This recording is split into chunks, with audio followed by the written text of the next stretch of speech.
श्री सीताराम सिखावस्थी के चैनल में आप सभी का स्वागत है। मैं हूं सिखावस्थी। आज इस वीडियो में हम जानेंगे सावन मास के शुक्ल पक्ष की एकादशी तिथि, जिसे पुत्रदा एकादशी के नाम से जाना जाता है। हम जानेंगे कि पुत्रदा एकादशी कब मनाई जाएगी, व्रत हमें कब करना है, एकादशी तिथि कब पूर्ण होगी, पारण हमें कब किस समय पर करना है, पूजा विधि क्या रहेगी, भगवान को हमें आज के दिन क्या भोग लगाना है और अपनी विशेष मंगल कामनाओं को पूर्ण करने के लिए आज की तिथि पर हमें क्या विशेष कार्य करने हैं। पुत्रदा एकादशी तिथि से संबंधित कई महत्वपूर्ण बातें आज आपको इस वीडियो के माध्यम से प्राप्त होंगी। वीडियो को पूरा देखिएगा। अच्छा लगे तो लाइक कमेंट शेयर कीजिए। चैनल पे यदि पहली बार आए हैं तो चैनल को सब्सक्राइब कीजिए। तो देखिए, एकादशी तिथि अपने हिंदू सनातन धर्म में बेहद खास मानी जाती है। इस दिन हम भगवान विष्णु की विशेष रूप से पूजा अर्चना आराधना करते हैं। विशेषकर जो चातुर्मास के जो महीने होते हैं, इन महीनों की जो एकादशी होती है वह और भी ज्यादा उत्तम होती है, क्योंकि इस समय भगवान अपनी योग निद्रा में होते हैं। तो इस समय भगवान की पूजा अर्चना आराधना करना और भी ज्यादा उत्तम माना जाता है। तो प्रत्येक वर्ष सावन मास के शुक्ल पक्ष की एकादशी को पुत्रदा एकादशी मनाई जाती है और पुत्रदा एकादशी संतान पक्ष से संबंधित होती है। तो संतान सुख की प्राप्ति के लिए, पुत्र संतान की प्राप्ति के लिए और आपकी अपने संतान की सुरक्षा, उसके उज्जवल भविष्य, उसके उत्तम स्वास्थ्य की कामना करते हुए इस पुत्रदा एकादशी का व्रत सभी साधकों को जरूर करना चाहिए। स्वयं भगवान श्री कृष्ण जी युधिष्ठिर से पुत्रदा एकादशी महत्व में ऐसा वर्णन करते हैं कि पुत्रदा एकादशी का व्रत करने से पुत्र संतान की कामना पूर्ण होती है। तो देखिए, जो भी एकादशी तिथि होती है तो उसमें क्या होता है कि 3 दिन के नियमों का पालन हमें करना होता है। तो चलिए जान लेते हैं कि पुत्रदा एकादशी के दिन आपको किस प्रकार से अपना व्रत करना है। तो देखिए, जब हम व्रत का अगर मन में बनाते हैं कि नहीं हमें पुत्रदा एकादशी का व्रत करना है, तो आपको दशमी के दिन से ही नियमों का पालन करना होगा। दशमी तिथि को आपको मसूर की दाल, बैंगन, चावल, लहसुन, प्याज इत्यादि का भोजन नहीं करना है। शुद्ध सात्विक भोजन आपको करना है और जो भी भोजन आप करेंगे सूर्यास्त से पहले ही कर लेंगे। सूर्यास्त के बाद फिर अन्न का त्याग करना होता है। अन्न का सेवन आपको नहीं करना है और भूमि शयन कर, अगर हो सके तो भूमि शयन करें। पूर्ण ब्रह्मचर्य का पालन करते हुए अपने दशमी तिथि के नियमों का हमें पालन करना होता है। और फिर एकादशी वाले दिन आपको सुबह सवेरे सूर्योदय से पूर्व ही उठना है और उसके बाद आप अपना स्नान इत्यादि करें। स्नान करने के बाद फिर आपको अपने मंदिर में आना है। सबसे पहले आप सूर्य भगवान को जल अर्पित करें और सूर्य भगवान को जल अर्पित करने के बाद फिर आप एक चौकी रख लें या जहां भी आपके ठाकुर जी विराजमान हो, आप जहां भी पूजा करते हो वहां पर आप पूजा जहां भी करते हैं वहां बैठकर आप अपने व्रत का संकल्प कर लें। व्रत संकल्प करना बहुत ही जरूरी होता है। व्रत संकल्प करने के बाद फिर आप लक्ष्मी नारायण भगवान को विराजमान करेंगे और उसी के साथ में आज की तिथि पर आप बाल गोपाल को भी अपनी पूजा में जरूर विराजमान करेंगे। उनकी पूजा अर्चना आराधना आपको आज के दिन जरूर करनी है। तो आप अपने उनकी पूजा कीजिए। सभी का पंचामृत से अभिषेक करें। देखिए, जो पुण्यमयी तिथियां होती हैं उनमें हम कुछ विशेष पूजा अर्चना करते हैं भगवान की। तो हो सके तो आप पंचामृत अभिषेक करें, नहीं तो आप सिर्फ कच्चे दूध से ही भगवान का अभिषेक कर दें। अगर वो भी नहीं है तो आप गंगा जल से भगवान का अभिषेक कर दें। भगवान के अभिषेक करने के बाद फिर उनका चंदन से टीका इत्यादि करें, पुष्प अर्पित करें और पुष्प अर्पित करने के बाद धूप दीप भगवान को दिखाएं और धूप दीप दिखाने के बाद फिर आपको भगवान को भोग अर्पित करना है। आज की तिथि पर जब आप भगवान को भोग लगाएंगे तो वैसे तो मेवा और गुड़ का विशेष महत्व बताया जा रहा है।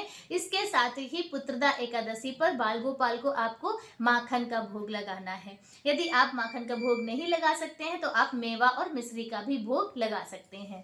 तो इस प्रकार से भगवान को आप भोग अर्पित करें और उसके बाद आप एकादशी महात्म जरूर सुने। एकादशी महात्म सुनना बेहद जरूरी होता है। तो एकादशी महात्म सुनने के बाद फिर आप आरती करें, भगवान के मंत्रों का जाप करते हुए अपने एकादशी व्रत का पालन करें। इस प्रकार से आपको पूजा अर्चना आराधना करनी है। इसके साथ ही देखिए, एकादशी वाले दिन आप अपने मुख्य दरवाजे पर स्वास्तिक बना सकते हैं। ऐसा करना भी बहुत शुभ माना जाता है, क्योंकि जैसे जो पुण्यमयी तिथियां होती हैं इनमें हमें अपने घरों में स्वास्तिक जरूर बनाने चाहिए।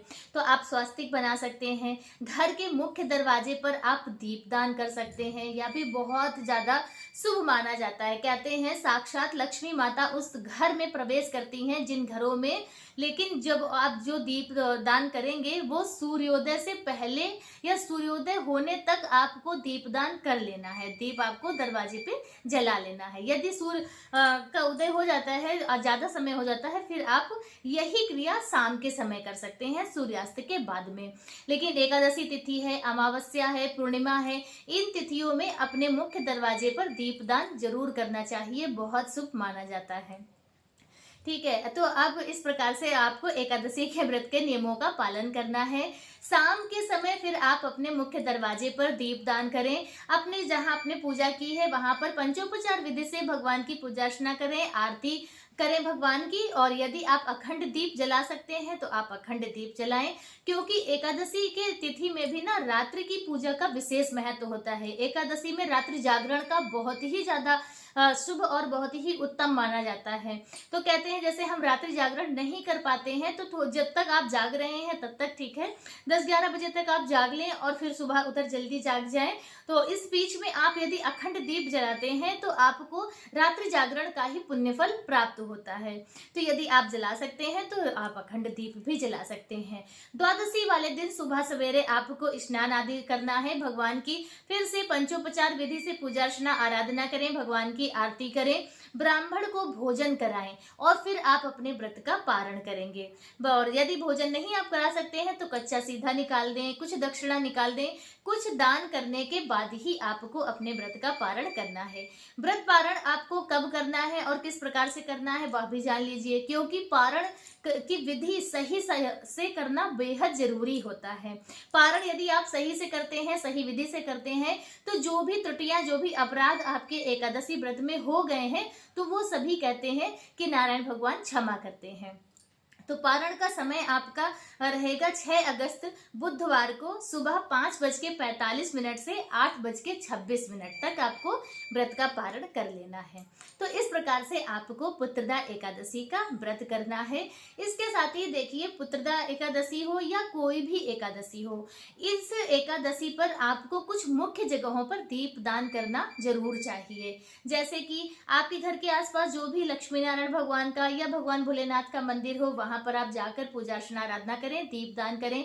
अपने घर के मुख्य दरवाजे पर दीप दान करें। एकादशी वाले दिन यदि रविवार नहीं है तो पीपल वृक्ष की जरूर पूजा अर्चना करें, बहुत ही ज्यादा शुभ माना जाता है। पीपल वृक्ष के नीचे साक्षात आपको लक्ष्मी नारायण भगवान के दर्शन, उनका जो प्रभाव है, उनका जो पुण्यफल है वो आपको प्राप्त होता है।